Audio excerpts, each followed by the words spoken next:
Hello everyone, welcome to the channel IGCSE&GCE MATHS School. Today we are going to do the paper 1 of Mathematics of Cambridge O-Level May-June 2023. Now in this paper we have discussed until now the 6 questions. Today the discussion is on from the question 7.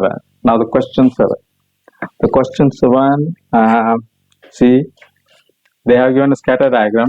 The scatter diagram shows distance from Ben walks and the time taken by Ben. Okay, then Ben has taken 10 walks at different distances, and each walk has taken time. Then the time has been given this vertical axis, and the distance walk has been given to this horizontal axis. Right. Now they have given certain points marked. Then the question asks, then this scatter diagram shows the relationship between the distance traveled walk and the time taken on each walk. Right. Now the first question they ask is write down the type of correlation. Now type of correlation here. Now these are going like this. These points marked are diagonally directed upwards from left right, like this. Here, like this, they go like this. Then this kind of straight line graph has positive gradient. So therefore this correlation is positive correlation, and these points are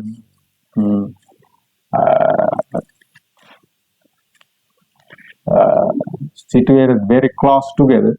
So therefore it is called strong positive correlation. Then answer question 7A. Then the type of correlation they ask is strong positive correlation. Strong positive correlation.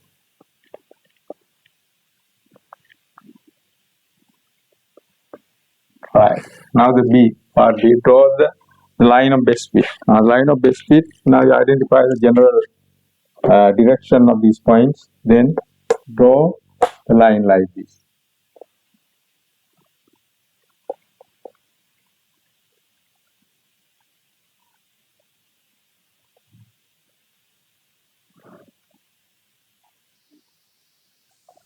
So that the line goes the line goes so that the distance from each point to the line will be the shortest. Then here it will be like this. Take the majority of points like this. We go.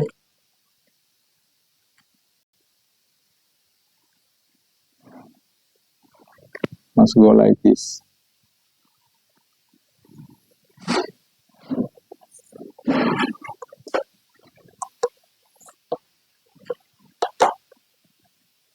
My ruler is not long enough, but you will have rulers long enough to draw your, and because this comes on a graph paper, you don't find that much problems there, as I find.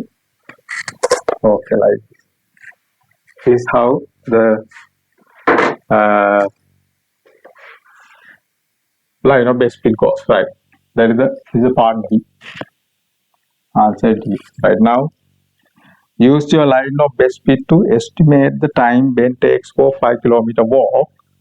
Then 5 kilometer walk, here the 5 kilometers. Then you draw a line from 5 kilometer upwards to meet the line of best fit. So you don't find this problem because you have the graph papers. Then, but we have problems, but I do like this, right, like this. Then from this point where this vertical line intersects the line of best fit, that is this point by intersection, and from that I draw a line parallel, perpendicular to the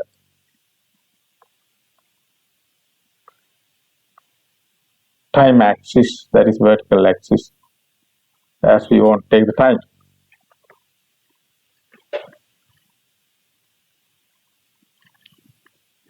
Okay, like this. Right. Now here this is the time. It must be a time like 61 minutes or 62 minutes. Like 61, I put my according to my diagram. It is 61, but it may differ in your diagram. So therefore, you take that by taking the correct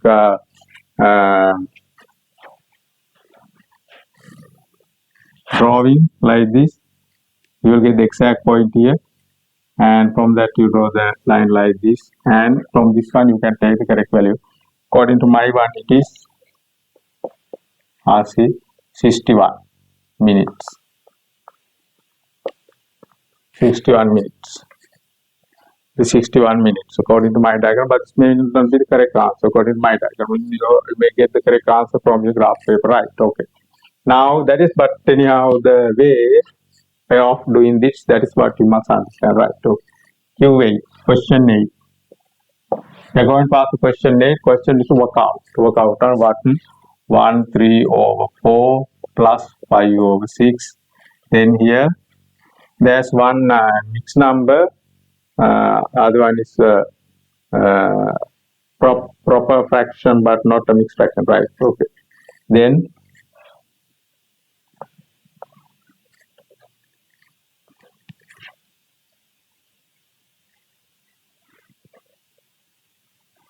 right.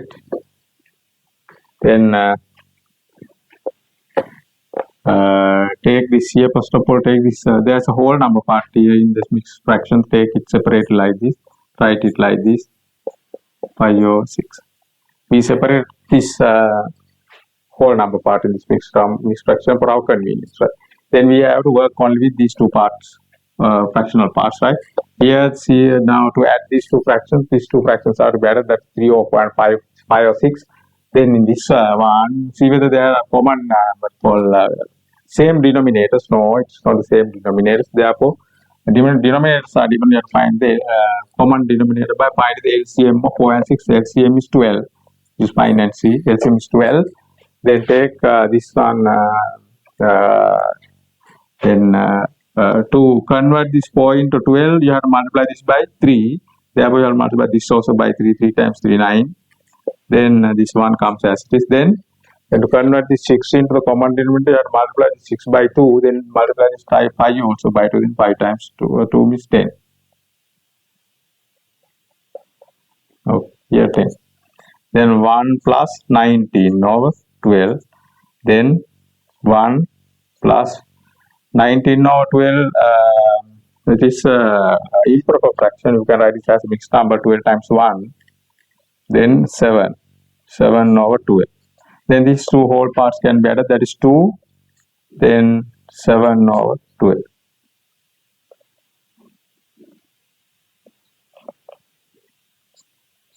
2, 7 over 12, right? Like that is the answer. So that is how you work out that fractional problem. Then we go to Q9. Q9, they say write down the number of planes of symmetry. Okay. Then planes of symmetry. Then Q9. Planes of symmetry. Planes of symmetry bisect the whole solid into two halves which are mirror images of each other. Mirror images of each other. That is, if one, then as the planes of symmetry bisects the particular solid into two halves which are mirror images of each other. Then if you take one half and close it to into a plane mirror, you must see the other half on the in the mirror. That is what is meant. What meant by that.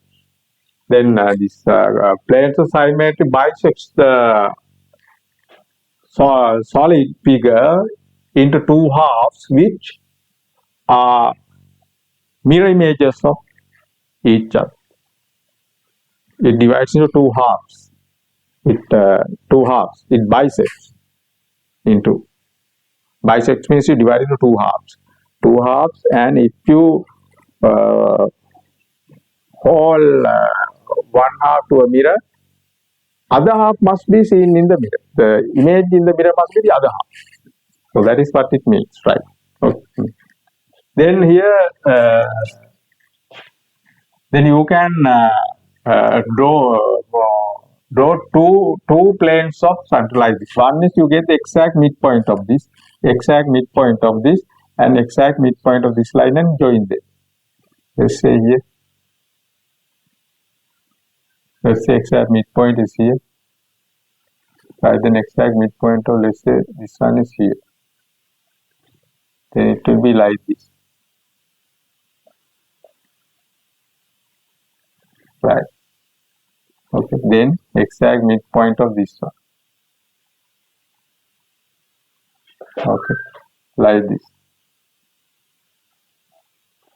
Then this one. Like this.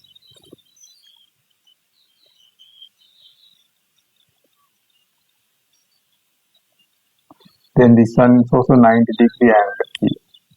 There's a triangular planes of symmetry there. Then other one will be here. You get the midpoint of this one because this is a uniform cross section. It's an isosceles right angle triangle. Isosceles, therefore you take the midpoint of this one and draw that to this one. Like that. Midpoint of this one. Then draw. Then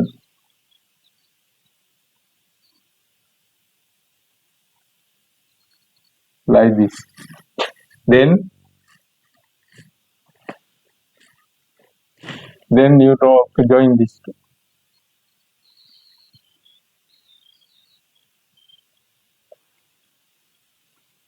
Like that. Then this is another, this rectangle.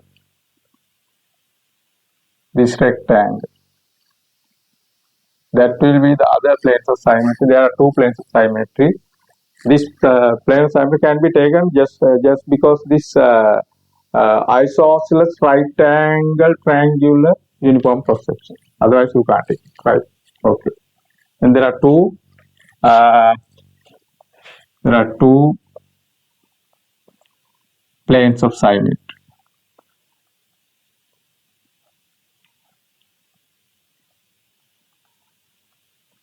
Okay. Then B work out the volume of the prism there.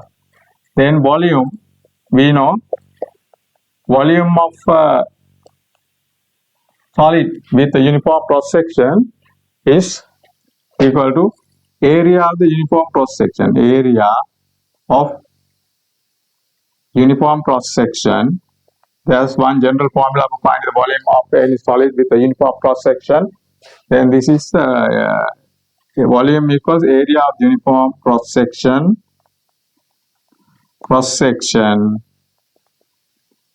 into length perpendicular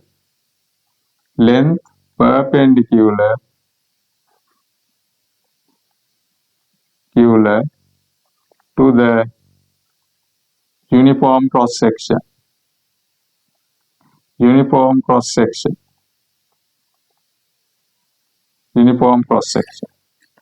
So that is how you find the volume generally of any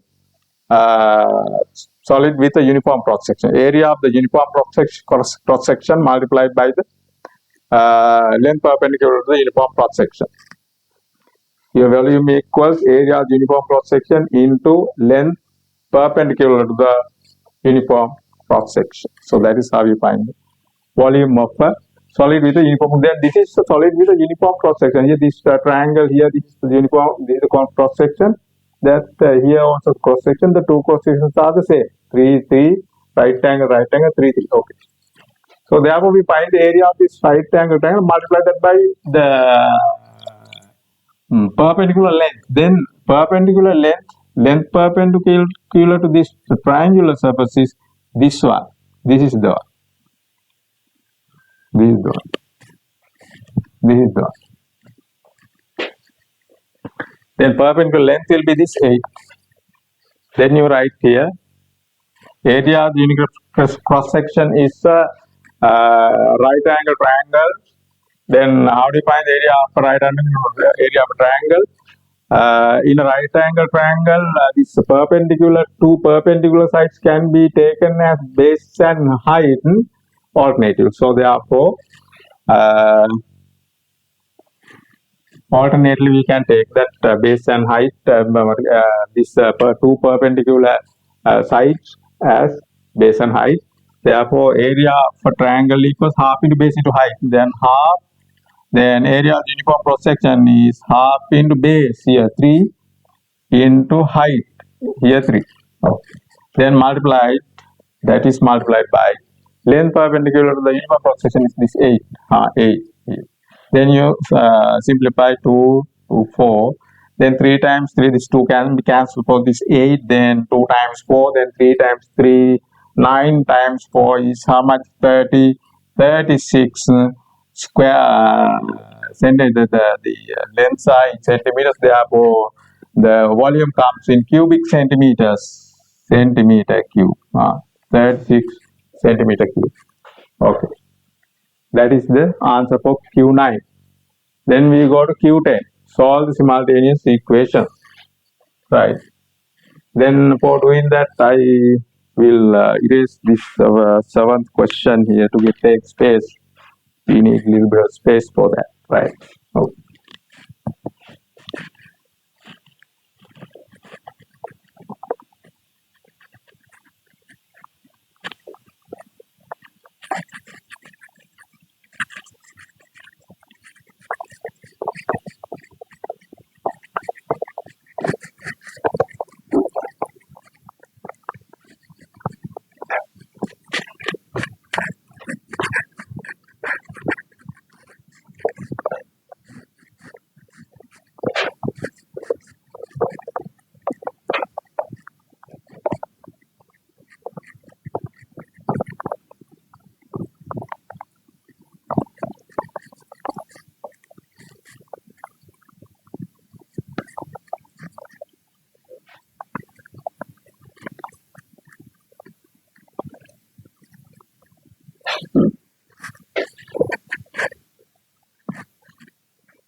Right. So the simultaneous Q10.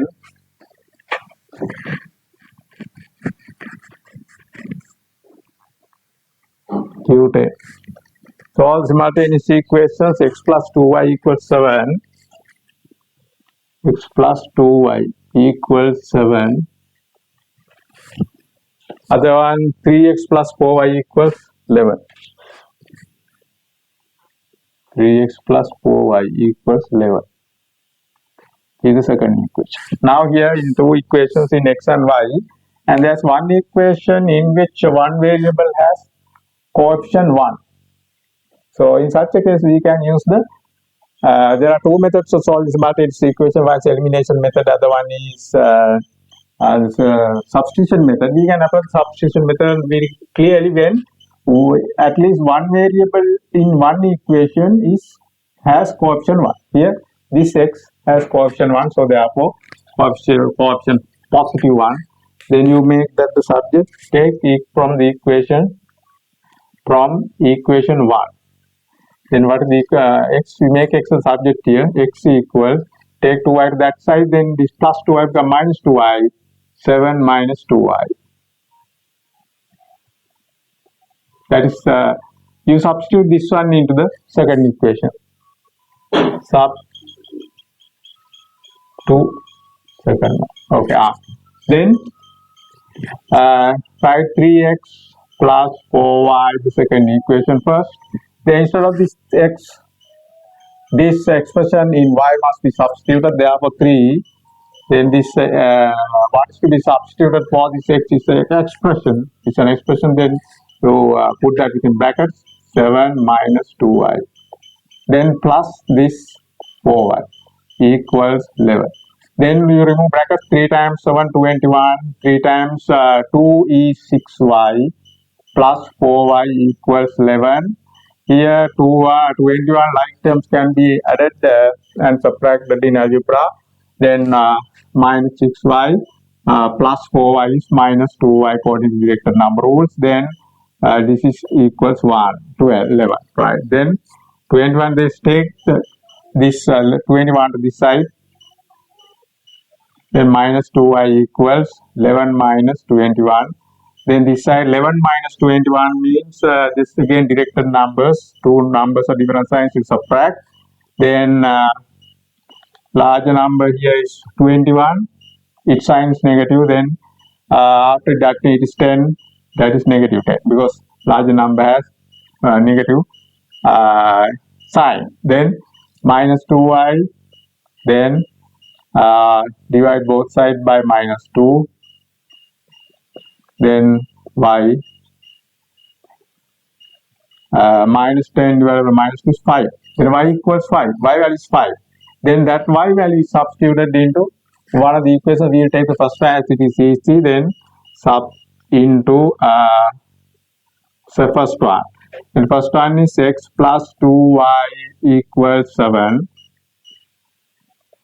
Then y equals 5. Instead of this, therefore this y, then you substitute 5. Then 2y means 2 into 5. Therefore 2y means 2 into y. Then instead of this, use instead of y, 5 is substituted. It is 2 into 5 equals 7. Then x plus 10 equals 7. X equals, when this positive 10 is taken to other side, becomes negative 10. Then 7 minus 10. Then x equals minus 3. Okay. So that is the other solution of simultaneous equation. Now by writing, they say, next one, by writing question 11, answer 11. They say by writing each number correct one significant figure. Here correct one significant figure. You have to first write this correct. SF means significant figure. Correct one significant figure. Estimate the value of this one. Then we are going to estimate the value of this one. What is that? From 18.2 squared over 0.395. Okay. That is the expression of which the value should be estimated. 0.395. Okay. Then you first step is to write each number correct one significant figure. Take the numerator, that is 18.2. The first significant figure is 1. First significant, then significant figure is any digit except the zeros at the beginning, and significant figures are counted for the left end of the number. Then when you count from this one, then this is the first significant, non-zero digit is 1. Then to the first significant figure, look at the second one, greater than 5 and add 1 to 2. Then put 0 for this one, 20. Then and this square, 20 square. Then in the second, the bottom number 0.395. 0.395, the preceding zeros are not significant because the first non-zero digit from the left end of the number is 3. That is 3 is the first significant figure. This is the second one. Look at the second one, it is greater than 5. Advantages are here 4. 0, 0, 6 are there. 4 here. Okay. No need of showing those decimal zeros at the end. They have no values, right? Now this is what we have now do, right? Now here it is 20 into 20 means 400. Here it is how much? 0.4. This equals 400. This 0.4. Then here with this denominator is a negative. This means actually this one alternative way of writing division. Then this means 400 divided by 0.4. This divisor. This is dividend. Divisor. When the divisor is a decimal number, then that decimal, we have to get rid of the decimalness of the number. Then here it is one decimal place. That is that getting rid of the decimal character is done by multiplying by a power of 10. Power of 10 is determined according to number of decimal places. Here. If the number of decimal places is 1, you are multiplying this by 10. If the number of decimal places here, 2 decimal places, you can say here 0.04, 2 decimal places, then it should be multiplied by 100. Then this should be multiplied by 10 as there's only 1 decimal place to convert this to whole number. Then multiply by 10, when this is multiplied by 10 to keep the value of the expression the same, this also should be multiplied by 10. Then you get here 4000 divided by 4, then 4 times 1, 1000. Answer is here 1000. Okay. That is the estimated answer, right? Now you go to question 12. Question 12. Question 12 is a transformation question. Transformation question. In that they have given figures A, B, and fully describe the single transformation that maps A onto B. A onto B map. Then compare B with A. Then B is larger than A. Therefore, definitely it's an enlargement. That is enlargement. Then we have to find that to describe this enlargement, we need the center of enlargement and a scale factor. The scale factor we can find easily here. Then part A here. Part A will answer Q12 part A. Okay. Q12 part A will answer like this. Then scale factor. Scale factor, how do you find scale factor? Scale factor equals image length divided by corresponding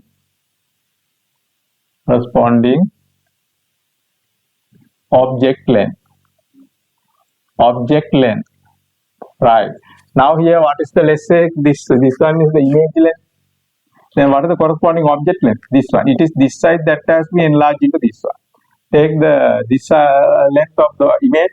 The corresponding object length is this one. It is this length that has been enlarged into this one, like that. Okay. Then you take this length,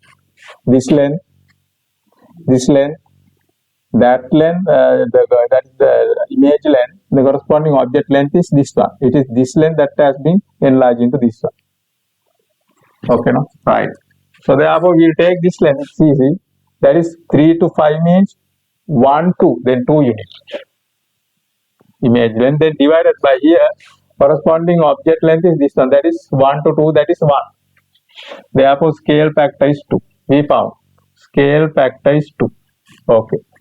Now we have to find the center of the enlargement. To find the center of the enlargement, you join two pairs of corresponding object and image points. Right. Now you take this point and this point. These 2 points are corresponding object and image points. These 2 points are corresponding object and image points. These 2 points are corresponding object and image points. These 2 points are corresponding object and image points. Right. Okay. Then we take 2 pairs like this. We will take this one, these 2.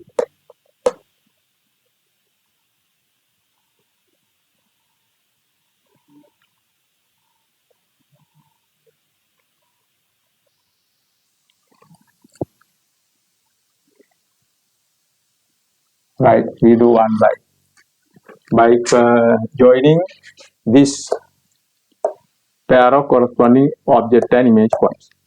Then we take another pair, this one and this one. This pair will connect this pair and draw the line.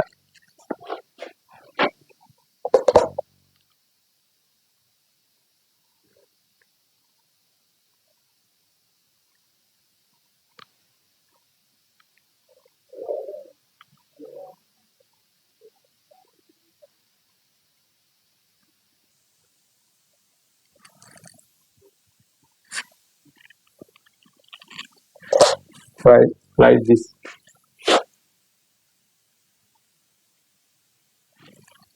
Okay. Then this is the point.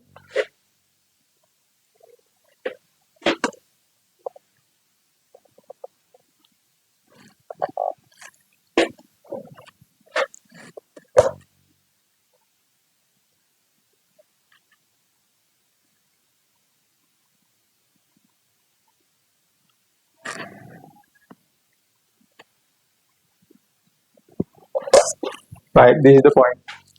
We join these two pairs of corresponding object again. This is the point that those two lines intersect. Those two lines intersect at this point. X coordinate is 1 and y coordinate is -1. Therefore, we know now here what is that? Center of enlargement equals how much? There 1 -1. Okay, then you do the full description here. Part A, full description.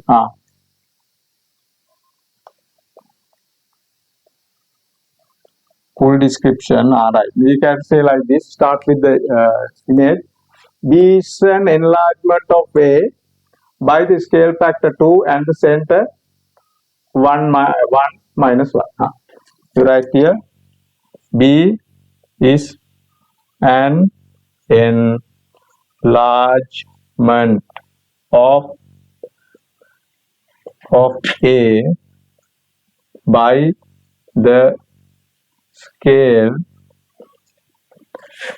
the scale factor 2 and the center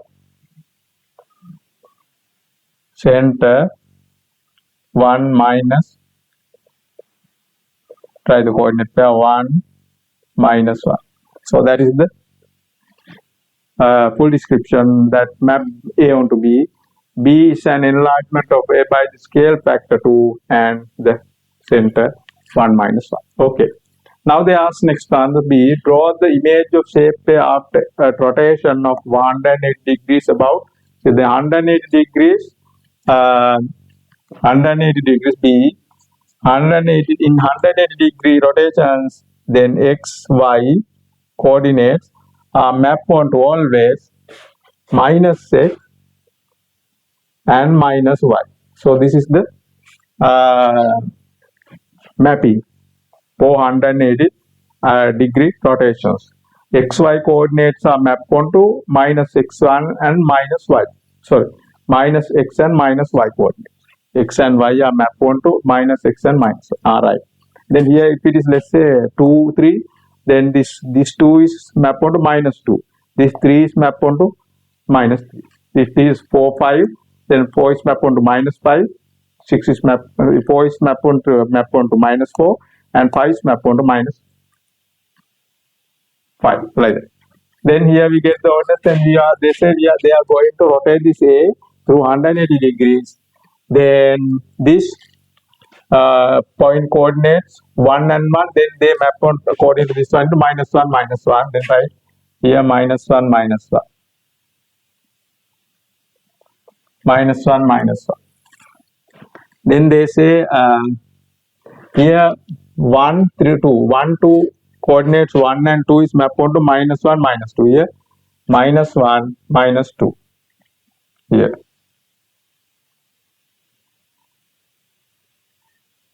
-1, -2. Then this coordinate 3, 1 are mapped according to this one. 3, 1 will be mapped to -3, -1. Then -3, -1 here. -3, -1 here. Then we get this one here 2, 2, -2, -2.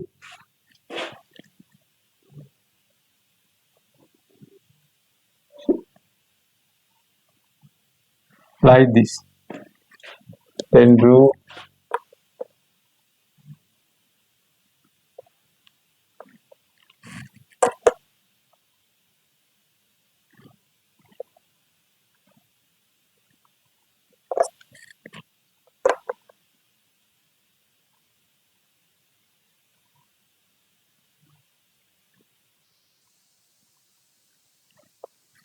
then this one.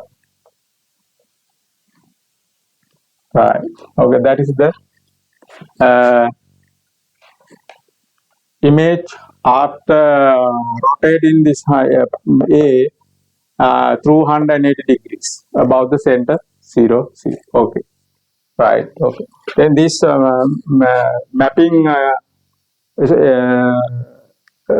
syntax, otherwise this mapping format applies 280 rotations about origin only. If the 180 rotation about some other point, this won't apply. Something it's okay. Okay. So right, that's all. We answer all those questions, and that is all about today's video. And have a nice time until we meet in another interesting video. Goodbye, you. Thank you.